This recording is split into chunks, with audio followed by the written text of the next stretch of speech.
यौन शोषण के आरोप में घिरे स्वामी अविमुक्तेश्वरानंद के और कितने राज हैं। आज उनका खुलासा करेंगी एक लेखिका जो कि 1 महीने से ज़्यादा उनके आश्रम में रह चुकी हैं, कई किताबें लिख चुकी भूमिका द्विवेदी इस वक्त हमारे साथ हैं। उनसे बात करते हैं। भूमिका जी, अविमुक्तेश्वरानंद का घर क्या वाकई शीश महल है? आप वहाँ रहे? क्या एक स्वामी का, एक साधु संत का जैसा आश्रम होता है वैसा ही वो है, या फिर दिखाने के लिए कुछ है और असल में कुछ है? क्या वाकई शीश महल की तरह? और उस घर के अंदर ऐसी क्या क्या चीज़ें हैं जो आपने वहाँ रह के खुद अपनी आंखों से देखी हैं? देखिए, जो साधु होता है उसका तो कोई घर ही नहीं होता। कहा जाता है कि रमता जोगी और बहता पानी, ऐसा कहा जाता है। लेकिन शंकराचार्य एक प्रतिष्ठित और हमारे सनातनी धर्म की सर्वोच्च कुर्सी है, सर्वोच्च चेयर है। तो अगर उनका विद्या मठ घर है, अगर है, क्योंकि वो वहाँ आकर विश्राम करते हैं, ऐसा बताया जाता है कि वो वहाँ विश्राम करने के लिए आते हैं और अपनी सखी से मिलने के लिए आते हैं, ऐसा वहाँ के लोगों ने बताया। मैं विद्या मठ में पहली बार गई थी। तारीख है 18 मार्च 2022। मैं पहली बार वहाँ प्रवेश मैंने किया। मेरा वहाँ सिग्नेचर है, वहाँ पे रजिस्टर में लिखना पड़ता है कितने दिन के लिए आप हैं वगैरह वगैरह। तो मैं गई थी। तो वहाँ जाकर जो चीज़ें देखी है, हाँ, वो बिल्कुल आश्रम की तरह नहीं है। मैं तो ये सोची गई थी कि गार्डन होगा, गायें बंधी होंगी, एक आश्रम की जो छवि दिमाग में मेरे थी, ऐसा नहीं है। वहाँ पे हाँ स्विमिंग पूल है, और वो जो उनकी सखी हैं, वो जो मालकिन है आश्रम की, अभी बताया जा रहा है कि वो किसी और को बता रहे हैं। वो नहीं है, जो इनकी सखी है वो दूसरी है। मेरे पास उनकी तस्वीरें भी हैं। वो बहुत क्लोज होकर बैठती हैं, कान में उनसे बातें करती हैं। वो उनकी बहन नहीं है, उन्होंने खुद बताया वो उनकी सखी हैं। और दूसरी बात, उनके मैनेजर ने भी ऐसी ही बात कही। उनके मैनेजर ने हमसे ये कहा, हम लोग परिवार से दूर रहते हैं, आपको खुद समझना चाहिए। आखिर जो अविमुक्तेश्वरा जी ने नाम लेकर कहा, उस समय वो महाराज जी और स्वामी जी नहीं कह रहे थे। उनके मैनेजर ने कहा कि आखिर वो यहाँ विश्राम के लिए ही तो आते हैं, अपनी उनसे मिलने आते हैं, आखिर इनकी मालकिन वो यहाँ कैसे हैं। ये सब बातें उन्होंने को नहीं मुझे बताई है। मैं तो बनारस की नहीं हूँ, मेरा बनारस में कोई रिश्तेदारी भी नहीं है। मैं कानीकुब्ज ब्राह्मण हूँ, वहाँ सरयू पारियों का अड्डा है। तो मैं तो बिल्कुल भी नहीं जानती, पहली बार मैं बनारस गई थी। जो कुछ भी बताया उन्हीं लोगों ने मुझे बताया है। स्विमिंग पूल भी उन्हीं लोगों ने मुझे दिखाया है, और उनके आलीशान जो भवन है वो सब मुझे उन्हीं लोगों ने दिखाया। ये देखो, ये उनकी बहन का है, ये देखो, ये उनकी बड़ी बहन का है, ये उनका बहनोई है, ये उनका भांजा है, ये भांजे की बीबी है, ये भांजे के बच्चे हैं। सब एक एक जगह अगर बड़े बड़े भवनों में, बड़े बड़े बंगलों में हैं, तो वो सब उनके ही लोग हैं। अब वो कैसे वहाँ हैं, किस अधिकार से हैं, किस पैसे से हैं, क्यों वो घर खरीदा गया है, वो वहाँ किराए पर है। वो किराए पर नहीं है, वो मालिक है। सिर्फ एक ही बहन है, वो किराए पर रहती है। उनका नाम उर्मिला आंटी है, और वो इनसे कुछ भी नहीं लेती। वो मुझे बहुत प्यार भी करती हैं, और इनकी सभी बहनें मुझसे प्यार करती हैं यूँ तो, लेकिन वो इनसे कुछ भी लेती नहीं है, और वो किराए पर ही रहती हैं। लेकिन बाकी सब लोग अपने अपने बंगलों में रहते हैं। ये सखी कौन है? सखी का और अविमुक्तेश्वरानंद जो स्वामी हैं, उनका कैसा रिश्ता है? अब उनका रिश्ता कैसा है ये तो वही दोनों जाने, लेकिन विद्या मठ की असल मालकिन वही है। अगर वहाँ पे एक पत्ता भी हिलता है तो वो सखी ही की परमिशन से या सखी के कहने पर ही होता है। मैं आपको बताती हूँ। जैसे कि मैं वहाँ पे पूरे नवरात्रि थी।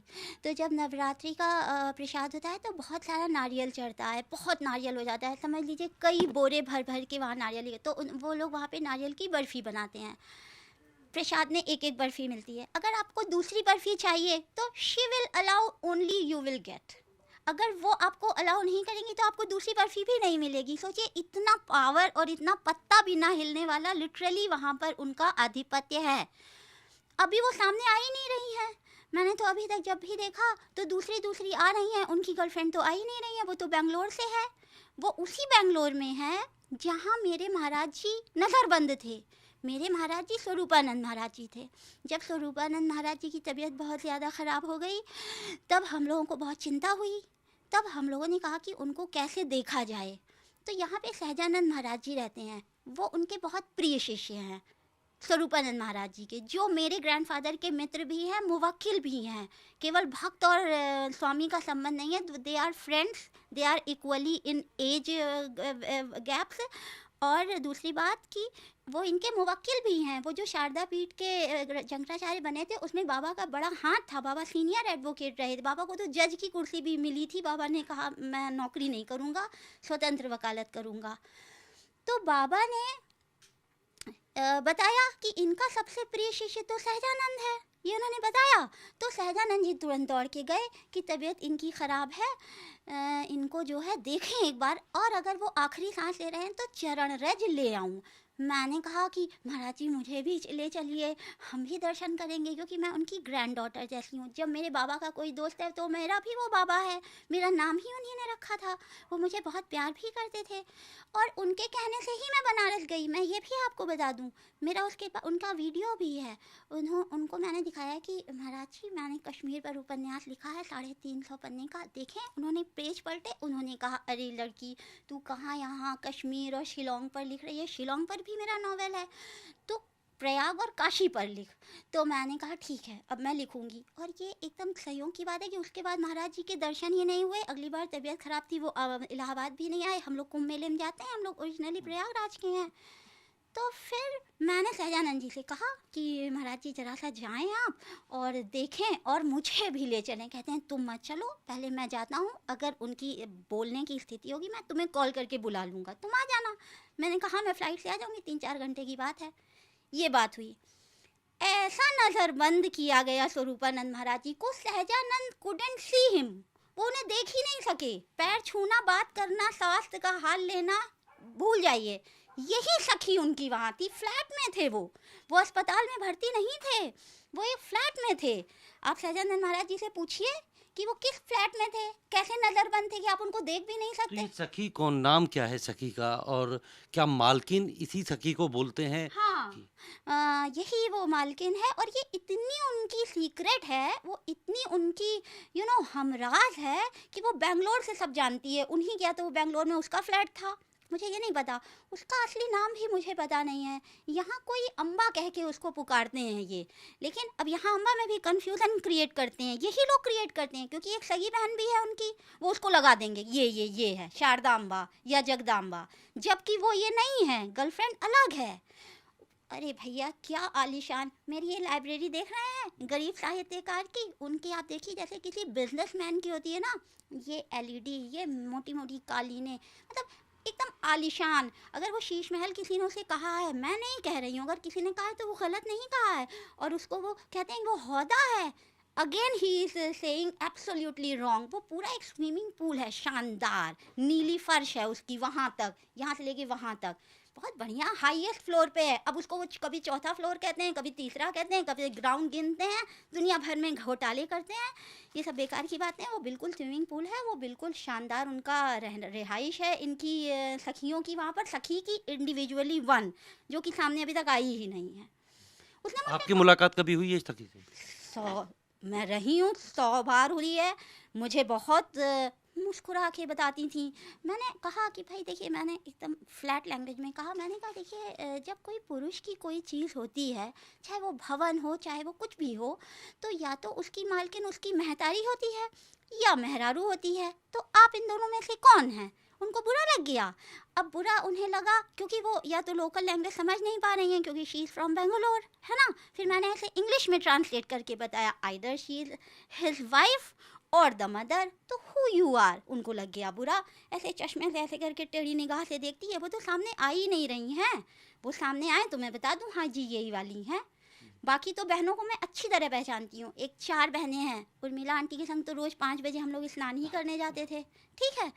गंगा स्नान हम लोग 5 बजे करते थे। ये लोग 5 बजे नहीं उठती हैं, ये जो इनकी सखी रखी हैं 10 बजे गीजर में अंदर नहाती हैं, ना गंगा नहाती हैं। तो अभी मुक्तेश्वरानंद की एक ही सखी है या कई सखी हैं वहाँ पर, और क्या होता है उस आश्रम कहे जाने वाले शीश महल में?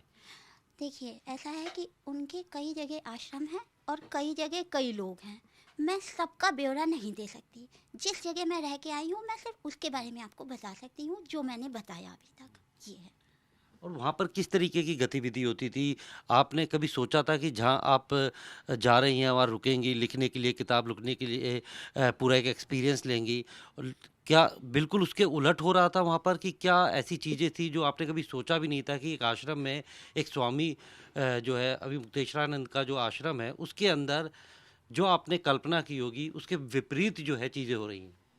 स्विमिंग पूल ही सबसे विचित्र था। ये आलीशान इन लोगों की रिहाइश, इनकी जीवनचर्या। मैंने सोचा था कि सुबह 4 बजे, जैसे कि मैं खुद उठती हूँ, भोर में उठेंगे ये लोग, पूजा पाठ करेंगे, घंटा घड़ियाल बजेगा, 9-10 बजे सब होता है। अगर कोई जल्दी काम करता है तो वो जो गरीब बच्चे होते हैं, वो जो बच्चे इनके यहाँ पढ़ने आ रहे होते हैं, वही बेचारे सुबह जागते हैं। और शिक्षक लोग भी जल्दी जागने वाले और गंगा स्नान वाले नहीं हैं। ये सब अजीब बातें हैं मेरे लिए। आश्रम बहुत पवित्र और बड़ी अच्छा, जब मैं गई तो उनके मिश्रा जी क्या कहते हैं, जो उनके मैनेजर हैं, कहते हैं कि गेस्ट हाउस में रुकवाओ इन्हें, ये तो दिल्ली से आई हैं। तो मैंने कहा मैं तो यहाँ गंगा की हवा खाने के लिए आई हूँ और मैं तो ओरिजिनली इलाहाबाद की हूँ, मुझे तो कोई दिल्ली वाला चस्का नहीं है, मैं तो एसी वाले में नहीं जाऊँगी। तो फिर उन्होंने कहा कि अच्छा, तो फिर इन्हें गंगा वाले में ठहरा देते हैं, उधर ठहराया जाएगा इन्हें। ये सब हुआ। फिर वो आदमी अच्छा नहीं है। उसका जो है, देखिए अभी मैं रहने गई, ठीक है, मैं सुबह सुबह 4 बजे उठती हूँ, मैं अस्सी घाट तक घाट घाट टहलते हुए चली जाती थी हवा खाने के लिए। मैं बनारस एंजॉय करने ही गई थी, वहाँ की मिट्टी, वहाँ की हवा लेने ही गई थी। अब क्या बोल रहा है आकर, कह रहा है मैं तो अस्सी घाट में आपको खोजते हुए आया, आप तो जी कहीं नज़र ही नहीं आई। इतनी मतलब उसकी भाषा इतनी ख़राब है और इतनी पैसे मांगता रहेगा एक तो हर वक्त। अब हम लोग बच्चे हैं, ब्याह करने लायक लड़कियां हैं, कहाँ से करेंगे सब आप सोचिए, और परिवार से दूर हैं, हमारी भी कुछ ज़रूरतें हैं, ऐसे ऐसे बोलता है। और फिर कहता है कि ये कर देंगे, वो कर देंगे। ये तो ये आने, कौन बोलता था, मैनेजर ही? मिश्रा, हाँ मैनेजर, और आने नहीं दे रहा था। अभी मुक्तेश्वरानंद से बात होती थी वहाँ पर? मेरी अभी मुक्तेश्वरा जी से बात नहीं हुई है, कभी बात नहीं हुई है, मेरा उनका सामना भी नहीं हुआ है। ये सब वहाँ जो हो रहा था मैं आपको वो बता रही हूँ।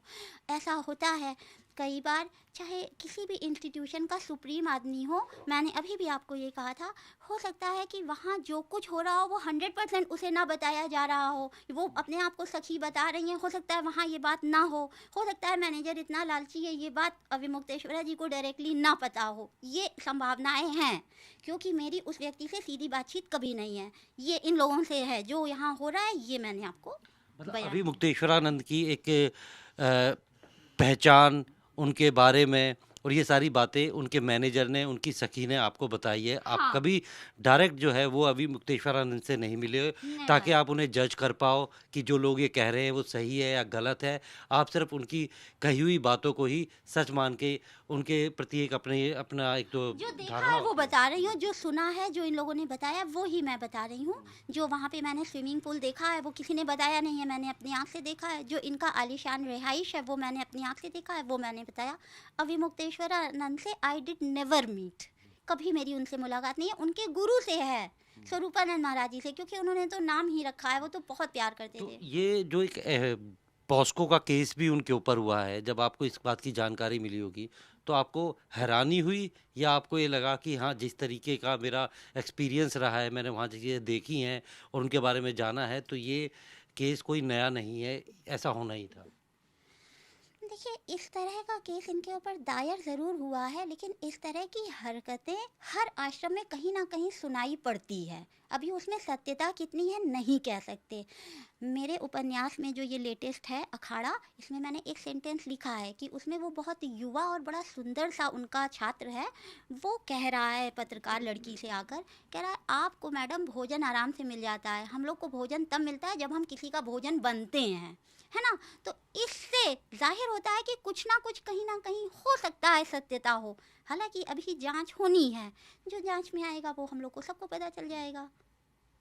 और कुछ ऐसी बातें आपने देखी हो वहाँ पर उस आश्रम में और जो आपको बड़ी अजीब-सी लगी हों कि आश्रम में ये चीज़ें नहीं होती हैं? सखी का इंटरफेरेंस, सखी का आधिपत्य, बहनों का आधिपत्य है, अच्छी बात है। माता जी का, पिताजी का, बड़े भाई का, इन सब का आधिपत्य हो। ये मैनेजर, उनका मुंह लगा, दीदी को खुश कर लो तो स्वामी जी खुश हो जाएंगे, इस तरह की जो बातें, सब दीदी से लगे रहो, ये भाव जो है ये बिल्कुल पसंद नहीं आई और ये बहुत अजीब बात है। ये एक शंकराचार्य जैसी कुर्सी को बिल्कुल शोभा नहीं देती, बिल्कुल गरिमा के विपरीत है। और मैं और शंकराचार्य जी को, उनके गुरु को इतनी क्लोज जानती हूँ। 70 साल के संबंध है मेरे परिवार के शंकराचार्य जी से, 70 साल के, मोर देन दिस। 50 साल उन्होंने कल्पवास किया है इसी इलाहाबाद के घाट गढ़ संगम तट पर। तो हम लोग शंकराचार्य को बहुत क्लोज से जानने वाले लोग हैं, तो उस हिसाब से तो ये बिल्कुल हैरान करने वाली बात है कि ये यहाँ पे क्या ऐश गाह खुला हुआ है।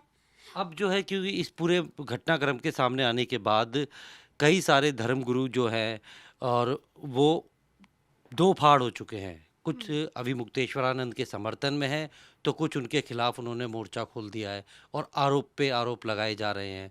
तो आपको लगता है कि अब जब ये सारी चीज़ें निकली हैं तो वो सच बाहर आएगा जिसे सालों तक दबा के रखा गया था? मैं इसमें कुछ भी नहीं कह सकती क्योंकि मुझे पुलिस पर, प्रशासन पर बहुत ज़्यादा भरोसा है।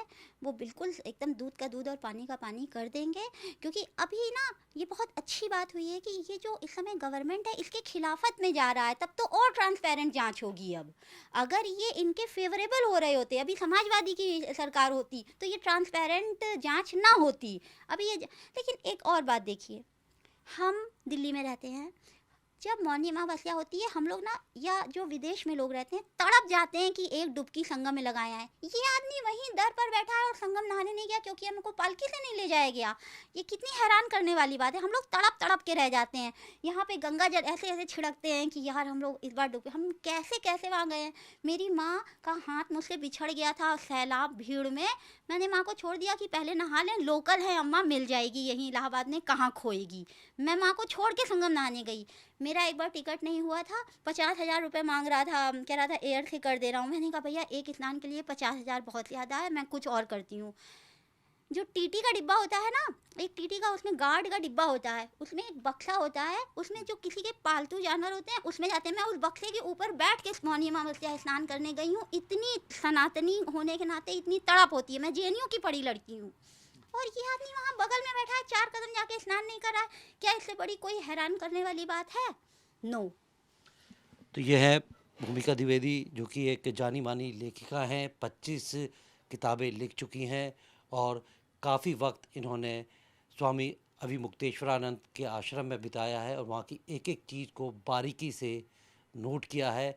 और आज जब ये बता रही हैं कि किस तरीके से अभिमुक्तेश्वरानंद के बारे में उनकी सखी या फिर उनके मैनेजर बातें किया करते हैं, हालांकि खुद ये कभी जो है अभिमुक्तेश्वरानंद से नहीं मिली है, कभी बात नहीं हुई है, लेकिन जिस तरीके की जानकारी उनके इर्द गिर्द रहने वाले लोगों ने दी है उससे कहीं ना कहीं इनको भी काफ़ी ठेस पहुंची है कि जिस साधु स्वामी या फिर आश्रम का सोचकर ये उनके पास गई थी वहाँ पे वैसा कुछ भी नहीं था।